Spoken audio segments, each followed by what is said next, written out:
اعوذ باللہ من الشیطان الرجیم بسم اللہ الرحمن الرحیم۔ اللہ کے نام سے شروع کرتی ہوں جو بہت ہی مہربان اور نہایت رحم کرنے والا ہے۔ روحانی وظائف چینل کی طرف سے تمام ویورز کو السلام علیکم ورحمۃ اللہ وبرکاتہ۔ میں اپنا چینل روحانی وظائف کے ساتھ آپ کی خدمت میں ایک نیا روحانی وظیفہ لے کر حاضر ہوئی ہوں۔ میرا آج کا روحانی وظیفہ سورج گرہن کے حوالے سے ہے کہ جو 11 اگست کو 2018 میں سورج گرہن نظر آنے کی اطلاع ملی ہے۔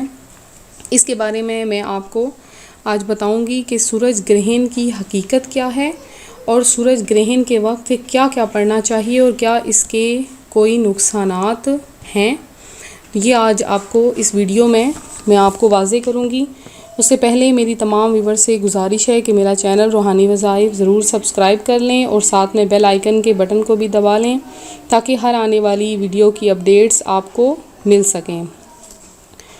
تو آتے ہیں اپنے وظیفے کی طرف۔ اپنا وظیفہ بتانے سے پہلے میری تمام ویور سے گزارش ہے کہ آپ لوگ سب مل کر میرے ساتھ نبی پاک صاحب الاولاق سرور ذیشان محمد مصطفیٰ کی ذات اقدس کے اوپر درود و سلام پڑھیں، کیونکہ شاعر کہتا ہے کہ قطرہ قطرہ درود پڑتا ہے، ذرہ ذرہ درود پڑتا ہے، میرے آقا کی ذات پر سائم میرا اللہ درود پڑتا ہے۔ تو نبی پاک علیہ الصلوۃ والسلام کی ایک حدیث مبارکہ بھی سن لیجئے کہ نبی پاک علیہ الصلوۃ والسلام کا فرمان ہے کہ جو بندہ مجھ پر ایک مرتبہ درود پڑتا ہے، اللہ تبارک و تعالی اس پر 10 رحمتیں نازل فرماتا ہے اور ساتھ میں اس کے 10 درجات بھی بلند فرماتا ہے۔ آپ بھی سب مل کر میرے ساتھ درود پڑھ لیجئے۔ اللہم صلی علی سیدنا و مولانا محمد النبی الامی الحبیب العالی القدر العظیم جاہ وعلی آلہ وصحبہ وبارک وسلم۔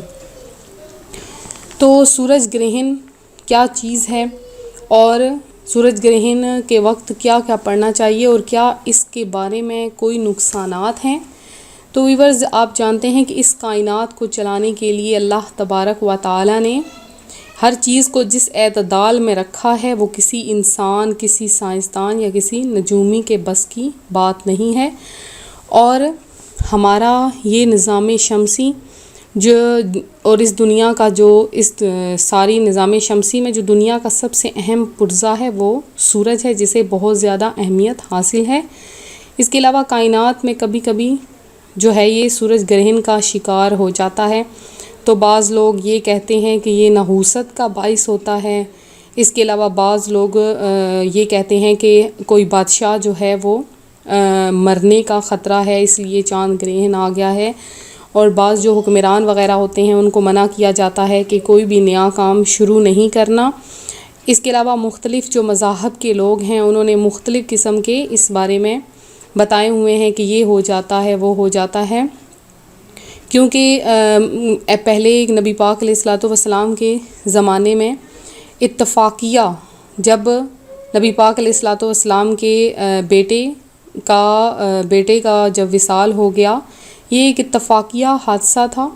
تو جب ان کا انتقال ہوا تو اس وقت سورج گرہن تھا، تو صحابہ کرام کی ایک جماعت نے یہ چیز بنا لی کہ یہ جو ہے نحوست کا باعث ہے، اس وجہ سے سورج گرہن لگا ہے۔ لیکن نبی پاک علیہ الصلوۃ والسلام نے جب لوگوں کو یہ کہتے سنا تو ارشاد فرمایا کہ اے لوگو، سورج اور چاند گرہن اللہ کی نشانیوں میں سے ہیں اور ان کا کسی کی موت زندگی سے کوئی تعلق نہیں، اور نہ آسمان کسی کے غم میں آنسو بہاتا ہے۔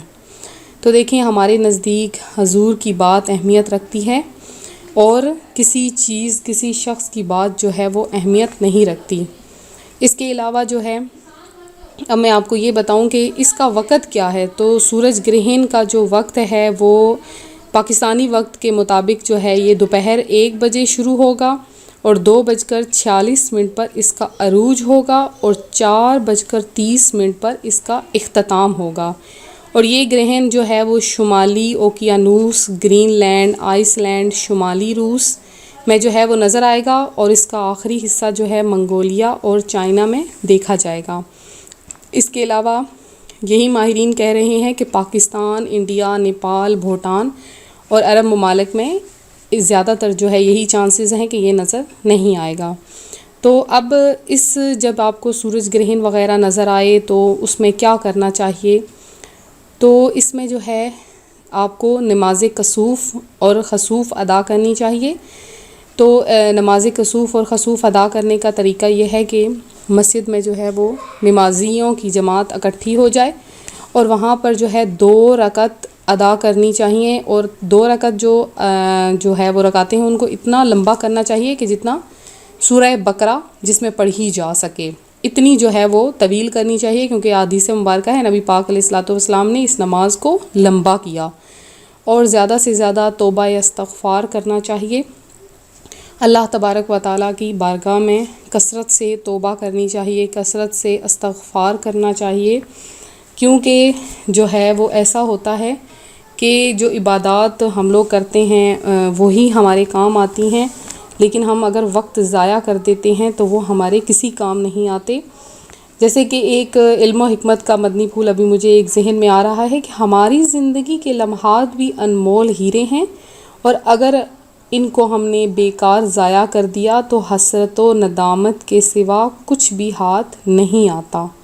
تو یہ ایک حقیقت ہے کہ اگر ہم نے اپنے وقت کو جو ہے وہ اگر ضائع کر دیا تو وہ ہمارے کسی کام نہیں آتا، بجز یہ کہ ہم لوگ اس میں زیادہ سے زیادہ عبادت کریں۔ جیسے ہی سورج گرہن نظر آئے آپ لوگ جو ہیں اس میں کثرت سے عبادت کریں، ہر کام جو ہے وہ کرنا چھوڑ دیں۔ ویسے کام کرنے کی اجازت ہے، ایسا ہوتا کچھ بھی نہیں ہے۔ ہم مسلمانوں کے نزدیک نبی پاک علیہ الصلوۃ والسلام کی جو بات ہے وہ زیادہ اہمیت کی حامل ہے۔ تو ویورز، میں امید کرتی ہوں میرا آج کا یہ وظیفہ، یہ جو سورج گرہن کے متعلق میں نے آپ کو بتایا، یہ پسند آیا ہوگا۔ تو اسی طرح سے ہمارے مزید جو ہے وہ اسلامک منتھ کے ریلیٹڈ ہو یا کوئی وظیفہ ہو، اس کے متعلق آپ نے کوئی جو ہے وہ وظائف وغیرہ پوچھنا ہو تو آپ ہمیں کمنٹس کر سکتے ہیں۔ ہمارا چینل جو ہے وہ ضرور جوائن کریں، اور انشاءاللہ عز و جل ہم پھر سے نئے وظیفے کے ساتھ آپ کی خدمت میں حاضر ہوں گے۔ فی امان اللہ، اپنا خیال رکھیے گا، اللہ حافظ۔